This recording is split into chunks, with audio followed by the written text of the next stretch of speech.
Hello there, Leandro Guerra here. Welcome to today's Outspoken Market class. Most people think of asset managers as just companies that invest money, but the reality is very different. These firms quietly shape markets, influence governments, and even impact entire economies. So today we'll take a look at the top 10 asset managers in the world and uncover two surprising facts about each one that reveal just how powerful these guys really are. Let's begin with BlackRock. They manage more than $12 trillion, but their reach goes far beyond that. Their risk system, Aladdin, monitors over 20 trillion in assets worldwide, a tool so influential that even competitors and central banks rely on it. Add to that their ownership of shares in more than 18,000 companies globally, and you will begin to see why BlackRock is often called the most powerful financial institution on earth. Next is Vanguard.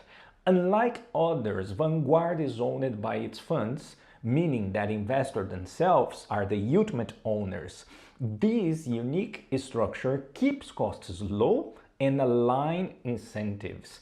And let's not forget Jack Bogle, its founder, who created the very first index fund in 1976, an innovation that completely reshaped investing by making passive strategies mainstream. Fidelity, on the other hand, remains privately controlled by the Johnson's family. That gives them nearly 4 trillion in assets with minimal public scrutiny.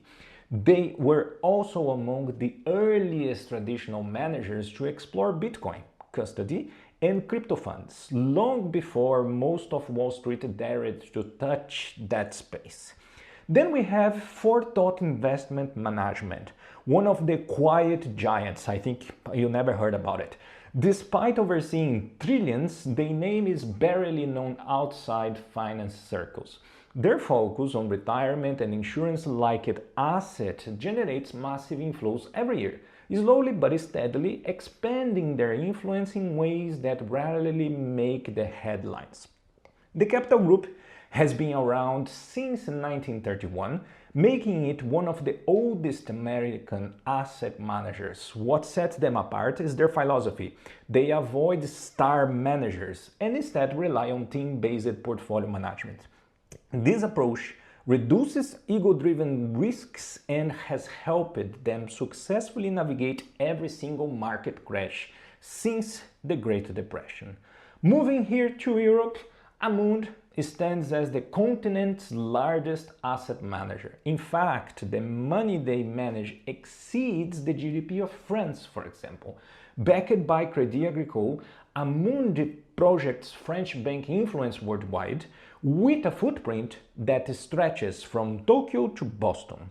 Then there's the unique Franco-Italian alliance of BCPE and Generali. Generali, founded in Venice in 1831, is one of the oldest insurers in the world and still plays a central role in European finance.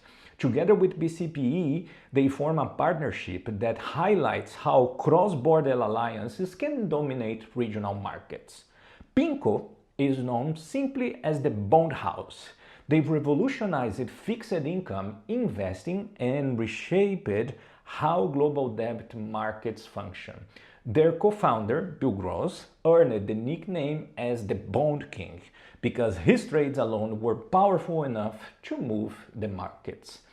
Invesco, meanwhile, is a heavyweight in ETFs, directly challenging BlackRock's iShares and Vanguard. Despite nearly $2 trillion under management, its headquarters is not in New York or London, but in Atlanta, a reminder that financial power isn't always concentrated in Wall Street or London City. Finally, we have Empower Growth Capital. At 1.7 trillion, they may be the smallest this list, but that is still larger than the entire GDP of Canada. Their specialization is retirement savings. That means they directly manage the future of 10 million of ordinary workers.